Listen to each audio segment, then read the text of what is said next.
본문 말씀이 거의 뭐 한 절 아니면 두 절이죠. 예, 요즘은 12월 1일부터 우리 교회가 강해 설교를 하는 것이 아니라 지금 시리즈 설교를 하고 있기 때문에 그렇습니다. 진정한 기독교는 무엇인가에 대한 시리즈 설교를 하고 있기 때문에 오늘이 7주 차예요. 앞으로 한 30주간 정도 더 남았습니다. 그래서 다 하면 한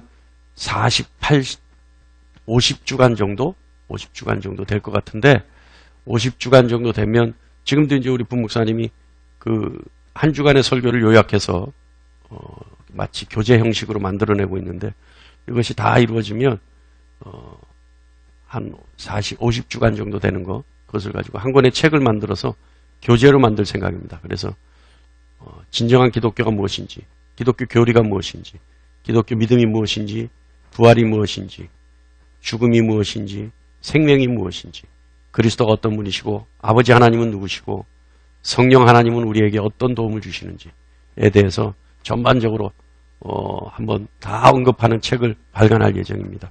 이를 위해서 기도하시고 이를 위해서 관심을 가져주시기 바랍니다.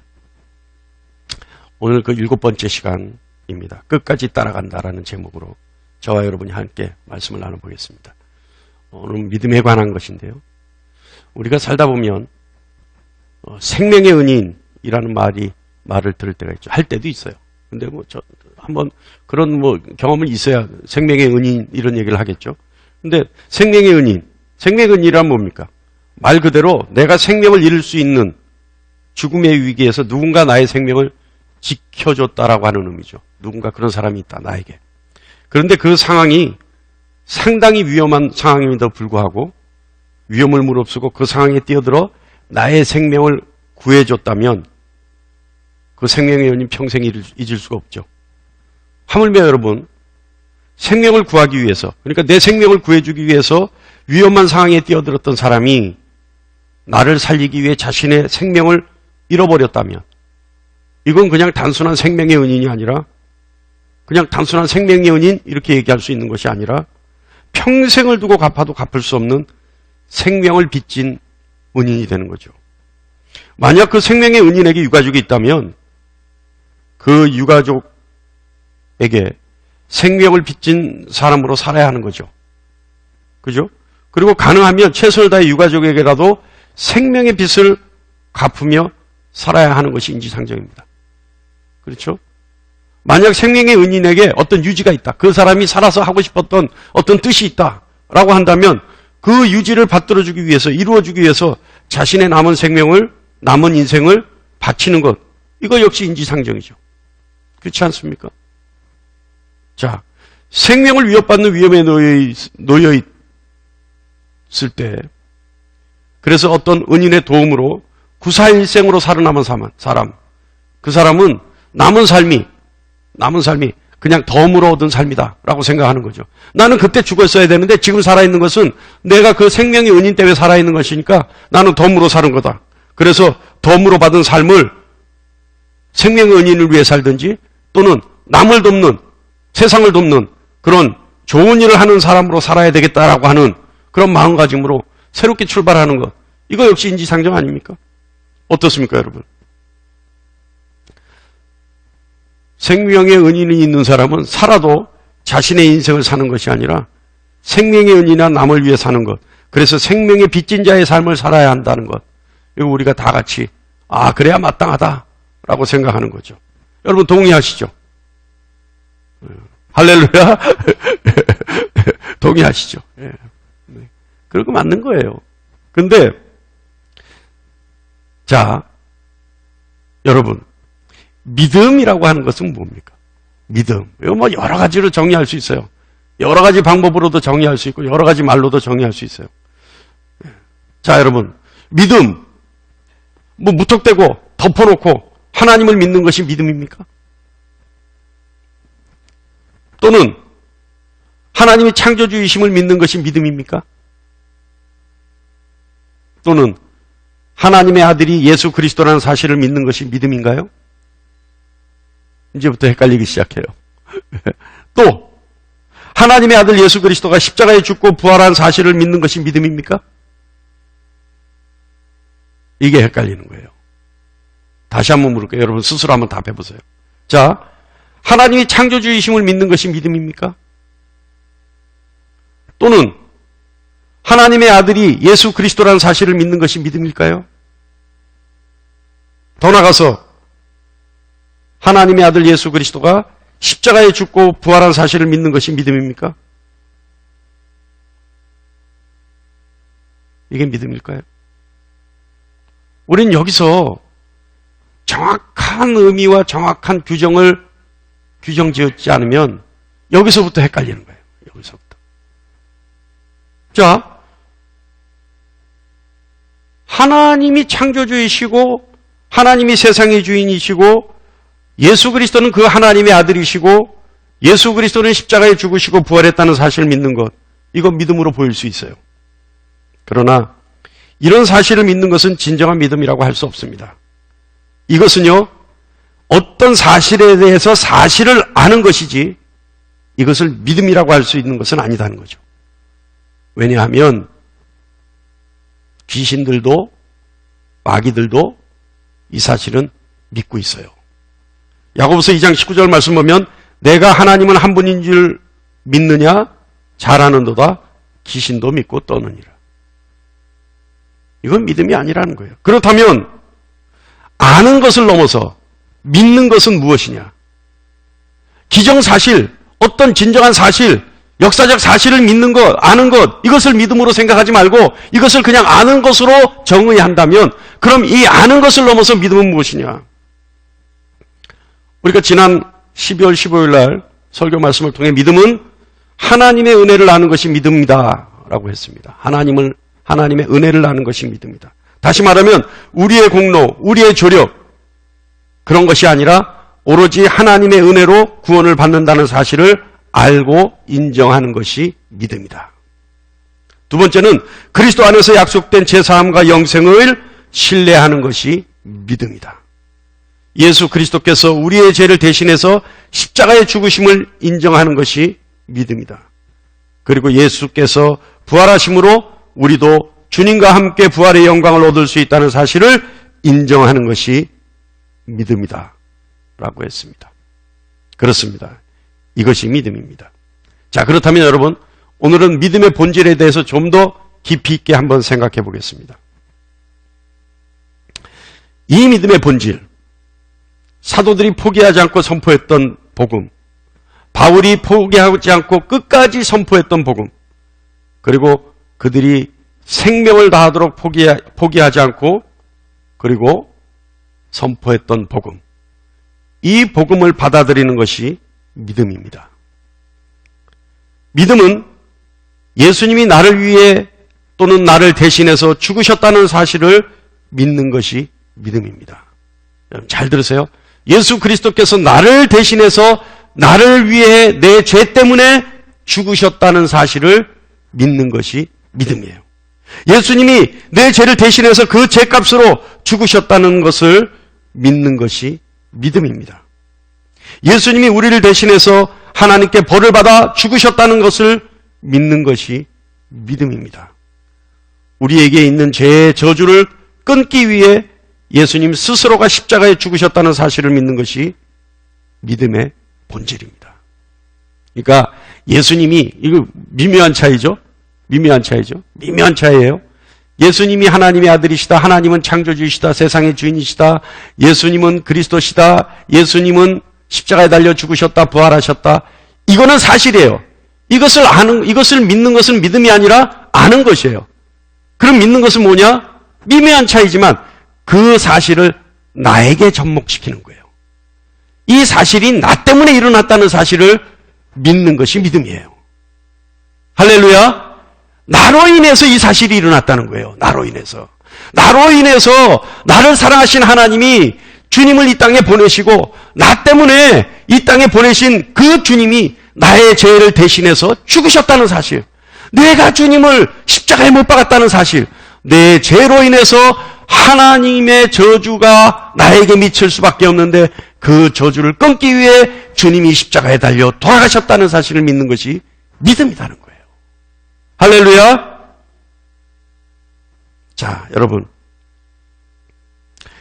예수님의 죽음을 통해 죽음의 위기 속에 처한 우리가 구사일생으로 살아났다는 것을 믿는 것이 믿음입니다. 할렐루야. 사랑하는 형제자매 여러분, 그러면 어떻게 하면 우리의 믿음을 증명할 수 있을까요? 어떻게 하면 우리의 믿음을 나를 포함한 내 주변 모든 사람들에게 나타낼 수 있을까요? 오늘 본문 전반부처럼 내가 그리스도와 함께 십자가에 못 박혔나니. 자, 내가 십자가에 못 박혀야지만 증명할 수 있습니다. 그리스도와 함께 내가 십자가에 못 박혀야지만 내가 믿음이 있는 것을 증명할 수 있습니다. 첫 번째, 어떻게 하면 될까요?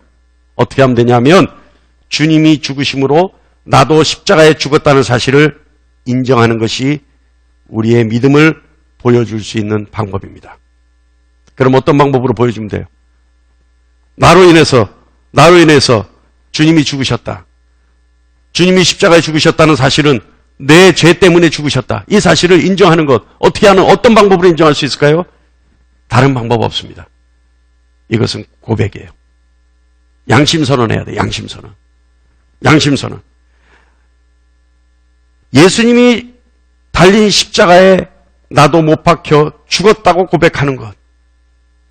그래서 그 주님 앞에 내가 나의 죄 때문에 십자가에 달려 죽으신 주님, 나도 주님 죽으실 때 십자가에 못 박혀 죽었습니다. 라고 고백하는 것. 그리고 그 고백을 통해 주님의 부활을 영광을 나도 함께 입을 수 있게 해주십시오. 라고 고백하는 것. 이것이 내 믿음을 증명하는 방법입니다. 여러분, 우리 기독교는 입술의 권세가 있다고 얘기하잖아요. 우리 입술의 권세. 여러분에게 입술의 권세가 있는 거 믿으십니까? 그렇다면 여러분의 입술의 권세, 이것을 여러분의 고백을 통해 증거하시기 바랍니다. 주님, 나를 위해 십자가에 죽으실 때 사실 나도 같이 죽었습니다. 그러니 주님 부활하실 때 나도 함께 부활할 수 있게 해주십시오. 라고 고백하는 것. 이것이 내가 가지고 있는 믿음을 증거하는 방법이에요. 할렐루야. 이거는요, 여러분 끝없이 고백하는 것. 끝없이. 내 마음에 정욕이 불타오를 때 다시 고백하네요. 주님, 내가 주님 십자가에 달려 돌아가실 때 나도 죽었는데, 나도 그때 십자가에 못 박혀 죽었는데, 내가 또다시 정욕이 살아납니다. 나도 다시 한번 죽을 수 있게 해주십시오. 주님, 지금도 주님 십자가에 달려 돌아가신다면 나를 같이 함께 죽여주십시오. 그래서 주님 부활하실 때 나 또한 부활할 수 있게 해주십시오. 이렇게 고백하는 거예요. 그게 뭐예요? 그 고백이 기도처럼, 습관처럼, 입버릇처럼 나올 수 있는 여러분 되시기를 간절히 축원합니다. 두 번째는요, 우리가 모르고 지나왔던 일들이에요. 두 번째, 어떻게 증거하느냐, 어떤 방법으로 내가 표현하느냐, 어떤 방법으로 나를 알게 하고 주변을 알게 하느냐. 세례가 그거예요. 세례로 믿음을 보여주는 겁니다. 세례는 주님과의 연합을 말합니다. 그러니까 세례를 받는 것은 주님과의 연합을 얘기하는 거예요. 다시 말하면 주님의 십자가에 나도 죽었다. 그리고 주님의 부활로 나도 부활했다는 믿음이 현실화되고 실제가 되기 위해서는 반드시 세례가 필요한 겁니다. 여러분, 세례가 얼마나 중요한지 아세요? 세례는요, 단순하게 성부, 성자, 성령의 이름으로 안수받는 것이 세례가 아닙니다. 세례는요, 어떤 분들이 이렇게 생각해요. 기독교라는 종교에 기이했다는 사실을 자신 스스로에게 각인시키고 사람들에게 알려주기 위해서 치루어지는 어떤 이벤트쯤으로 생각하는 분도 있어요. 그러나 세례는 그것이 아니에요. 세례를 통해 주님과 나는 하나가 되고 하나가 되었기 때문에 주님과 함께 죽었고 주님과 함께 산다는 것에 믿음의 고백이 현실화되는 것, 이것이 세례입니다. 그래서 세례를 통해 주님과 연합한 사람만이 성찬에 참여할 수 있는 거예요. 할렐루야. 그런 의미가 있어요. 우리 성찬 참여하는데 세례 안 받은 사람 참여할 수 있어요? 없어요. 왜요? 믿음의 고백이 이루어지지 않았기 때문에. 믿음의 고백이라는 게 뭡니까? 조금 전에 얘기했던 대로 내가 주님 십자가에 달려 돌아가실 때 나도 죽었고 주님 부활하실 때 나도 살았습니다. 주님은 나 때문에 죽으셨고 주님은 나로 인해 죽으셨습니다. 주님은 나의 죄에 대한 저주를 끊기 위해 죽어주셨고 하나님으로부터 받을 수 없는 저주를, 받을 수밖에 없는 저주를 주님의 십자가의 죽음으로 모두 해결되었습니다. 라고 하는 믿음의 고백으로 세례를 받는 거예요. 그래서 성찬은 무슨 의미냐? 성찬을 통해서 주님과 내가 하나가 되었다는 것을 재확인시키고 다시 그 은혜에 들어가는 것이 성찬입니다. 그래서 우리가 성찬할 때 이것을 먹을 때 주님의 살과 피가 내 육신으로 들어올 때 내 안에 주님이, 주님 안에 내가 있는 신비로운 연합을 경험하게 되는 거예요. 할렐루야! 물론 이런 사실들을 다 알고 계신 분들은 큰 문제가 없습니다만은 제가 봤을 때 제가 경험한 바에 의하면 많은 기독교인들이 이러한 부분들을 몰라요. 모르고 그냥 교회가 하자는 대로 해요. 교회는 가장 중요한 이러한 사실들을 성도들에게 깨우치지 않아요. 성도들에게 오로지 헌신하고 봉사하는 것만 가르치는 것 같아요. 아니에요. 그게 아니에요. 제일 중요한 것들이에요. 성찬이 왜 있느냐? 이런 구차스러운 일을 왜 하느냐?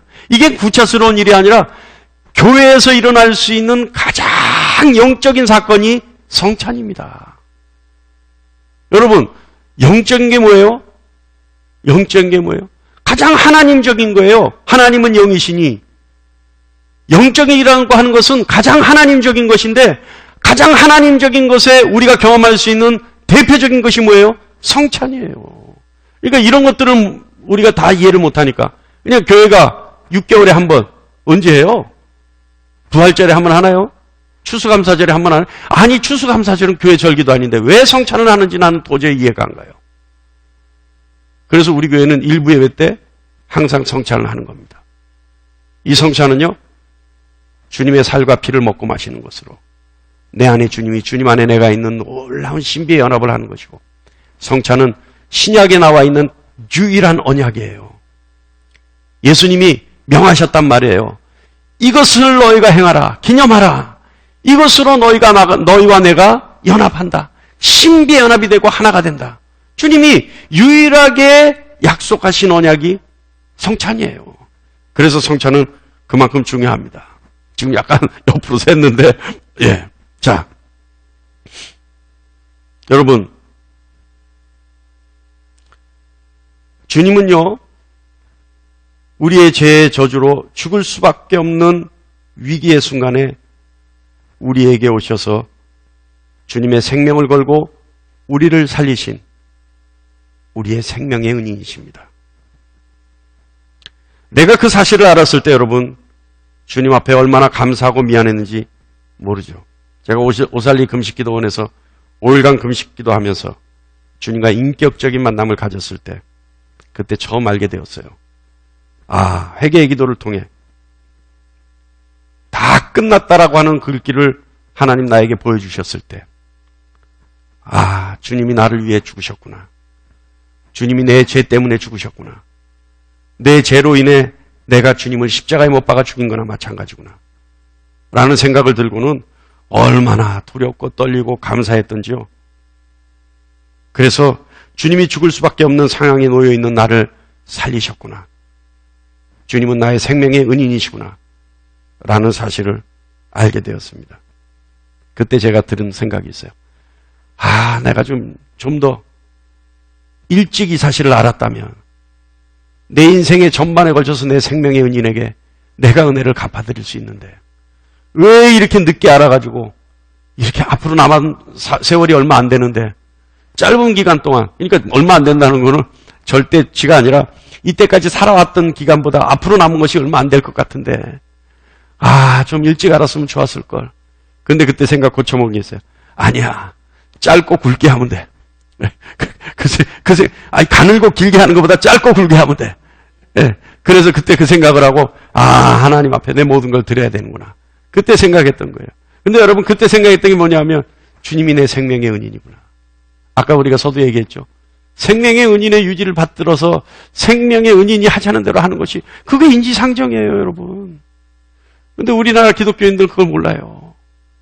그러니까 그냥 하나님 앞에 삿대질하고, 하나님 앞에 안 들어주면 땡깡 놓고, 하나님 기도 안 들어주면 들어눕고, 하나님 기도 안 들어주면, 응답 안 해주면, 뭐 하나님이 어디 있냐고 헛소리하고, 저는 너무 안타까워요. 그런 성도들이 있어요, 여러분. 난 아닙니다. 옳게. 할렐루야. 난 아닙니다. 다 좋습니다. 근데 제가 본 성도들의 60, 70%는 그래요. 마치 하나님께 뭐 맡겨놓은 것처럼. 금식하면 하나님과 한번 단판 지으려고 하는 것처럼. 있어요, 여러분. 아니, 생명의 은인에게 뭘 더 내놓으란 얘기예요. 물에 건져줬더니 보따리 내놓으라는 시간입니까? 여러분, 믿음은 그거 아니에요. 믿음은요, 아까 우리가 함께 나눴잖아요. 믿음의 본질이 뭐냐.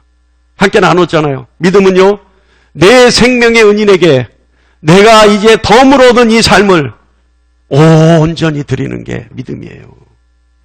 그리고 그 내 생명의 은인이 유지를 받들어서 생명의 은인의 아버지에게 생명의 은인이 보내준 성령의 뜻에 따라서 살아가는 것. 이것이 신앙이에요, 여러분. 뭐 구구절절이 더 필요 있습니까? 이거로 설교 끝내도 되죠. 그렇지 않습니까, 여러분? 할렐루야. 여러분에게 생명의 은인이 있다는 사실을 이 시간 각인하는 여러분 되시길 바랍니다. 인정하는 여러분 되시길 바랍니다. 이 시간 생명의 은인이 하자는 대로 그 유지를 받들어서 남은 인생 살겠다고 고백할 수 있는 여러분 되시기를 간절히 축원합니다. 자, 여러분,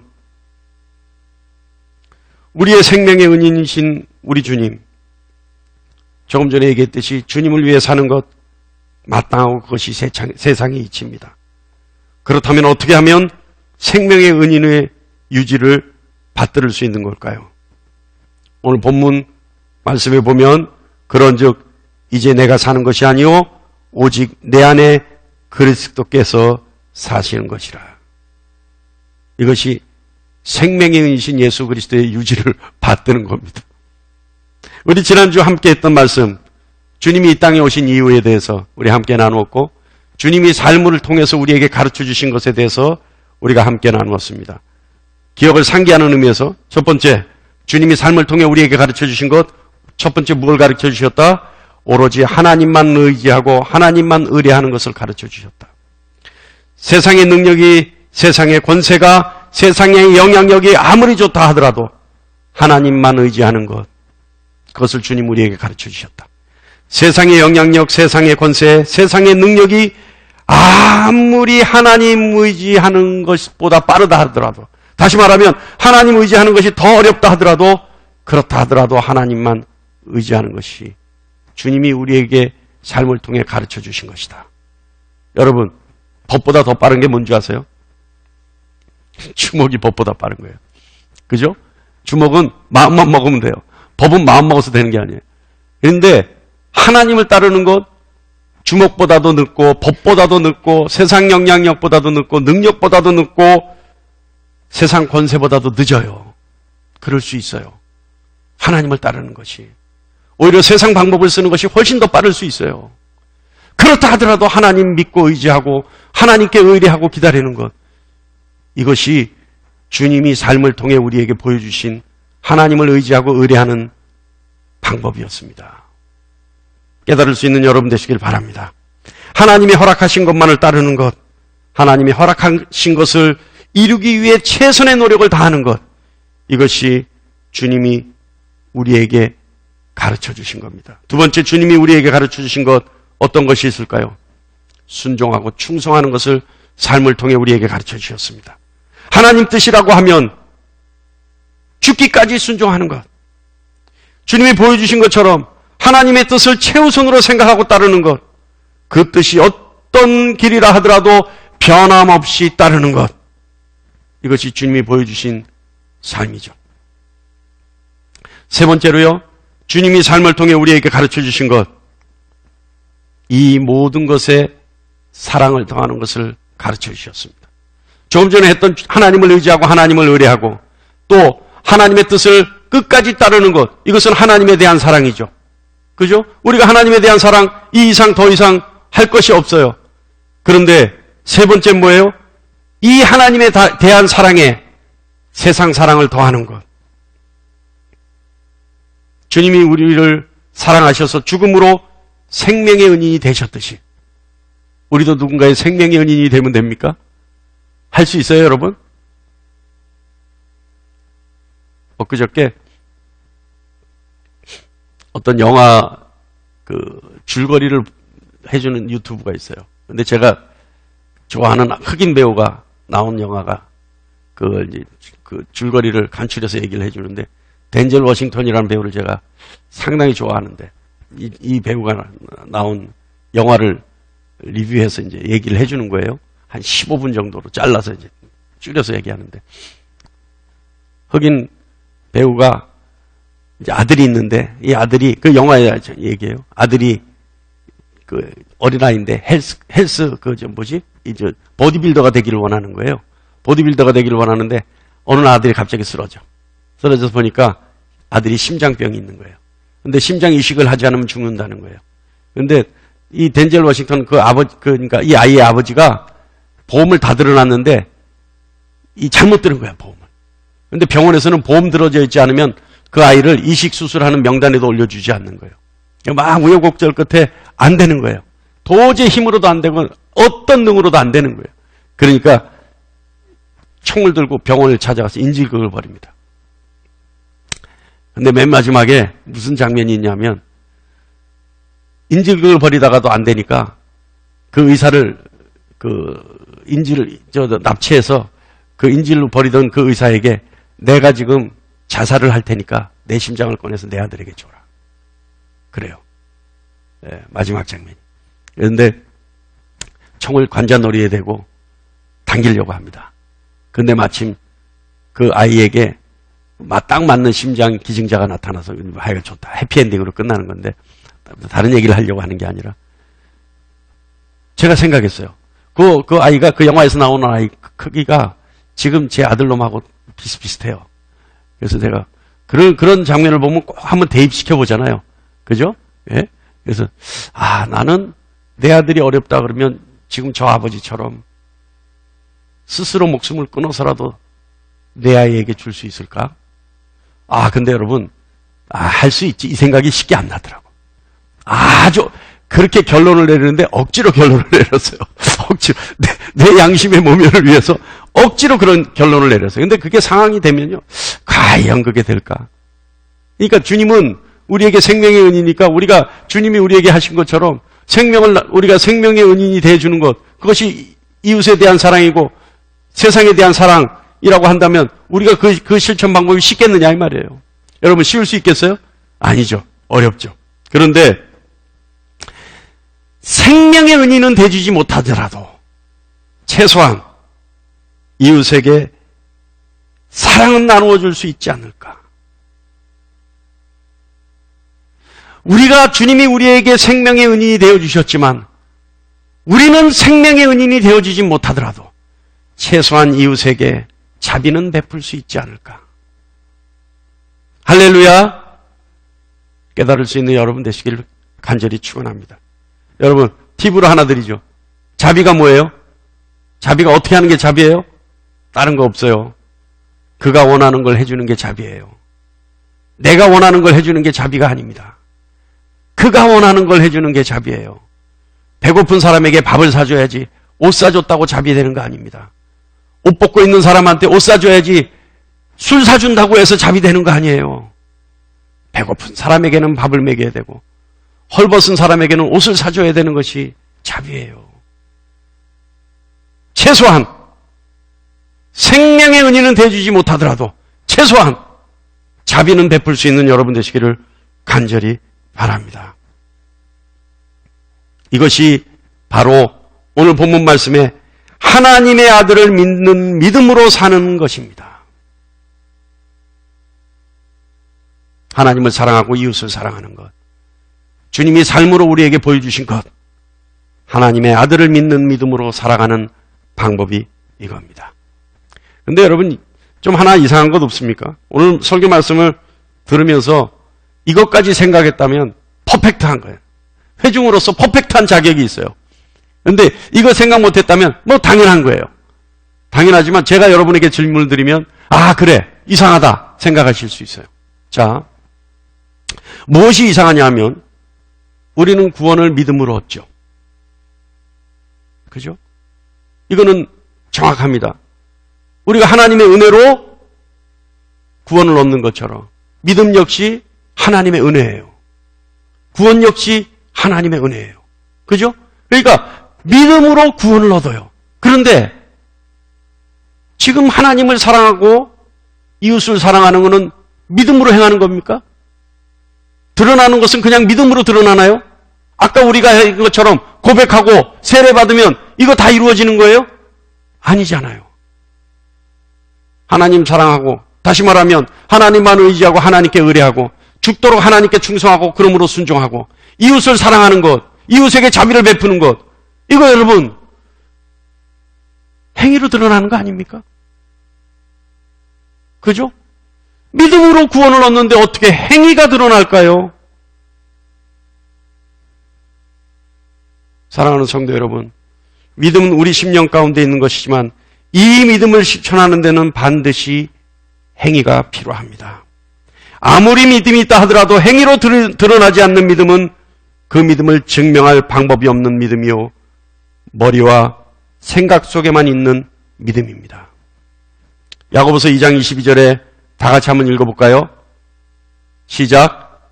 내가 보거니와 믿음이 그의 행함과 함께 일하고 행함으로 믿음이 온전하게 되었느니라. 할렐루야. 믿음이 증명되는 건 행함이 없으면 안 된다는 거예요.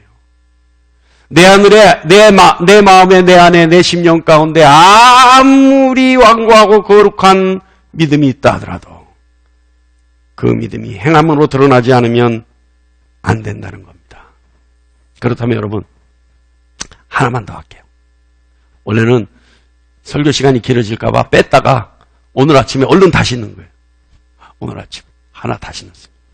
자, 여러분, 하나만 더 할게요. 일부 예배는 좀 제가 편해요. 그래서 일부 예배는 좀 편해요. 자, 하나만. 자, 그렇다면 어떤 행함이어야 되느냐? 내 마음이 이끌리는 대로 행하면 되는 거냐? 어떤 행함이면 되느냐? 행함이라도 어떤 행함이어야 하느냐? 어떤 행위로 내가 주님의 명령을 따라야 하느냐? 어떤 행위가 돼야 하나님을 사랑하고 하나님께 충성하고 이웃을 사랑하는 행위가 될 수 있느냐? 어떤 행위일까요? 이 행위는 다른 행위가 아니에요. 갈라디아서 5장 16절로 17절 말씀을 제가 읽어보겠습니다. 잘 들으시기 바랍니다. 내가 이르노니 너희는 성령을 따라 행하라. 그리하면 육체의 욕심을 이루지 아니하리라. 육체의 소욕은 성령을 거스르고 성령은 육체를 거스르나니 이 둘은 서로 대적함으로 너희가 원하는 것을 하지 못하게 하려 함이니라. 할렐루야. 성령의 이끌림 받는 행위를 하면 됩니다. 성령의 이끌림 받는 행위. 아이고 목사님, 나는 항상 믿음이 충만해서 나는 내 육체의 정욕을 따르는 일은 하지 않는데요. 맞습니까, 여러분? 아니에요. 우리가요, 이웃 사랑하는 자비를 베풀 때도요, 반드시 내 안에는 정욕이 있어요. 그래서 그런 걸 베풀 때 누군가 알아주길 원해. 누군가 봐주기를 원해. 누가 좀 나를 인정해 주기를 원해. 어디 가서 생색내기를 원해. 이것도 여러분 정욕이에요. 그런데 이 정욕이 있으면 아무리 이웃에게 자비를 베풀고 좋은 일을 하고 사랑으로 품었다 하더라도 이것은 뭐예요? 육체의 소욕을 따라 행한 일이라는 거예요. 그럼 어떻게 하라? 성령을 따라 행하라는 거예요. 성령을 따라 행하면 절대 육체의 소욕을 거스르기 때문에 육체의 소욕은 자리 잡지 못한다는 겁니다. 할렐루야.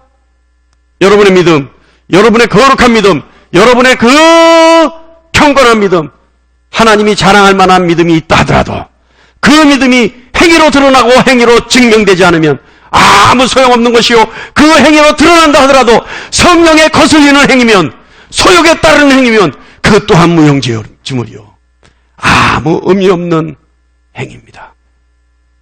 그러므로 오늘 이 시간 여러분의 믿음을 행위로 증명하시되 성령을 따라 행하여 주님을 기쁘시게 하고 하나님으로부터 인정받고 성령 하나님의 놀라우신 충만함이 이루어지는 여러분의 행위가 되고 증명하는 믿음이 되기를 간절히 축원합니다. 성찬 예식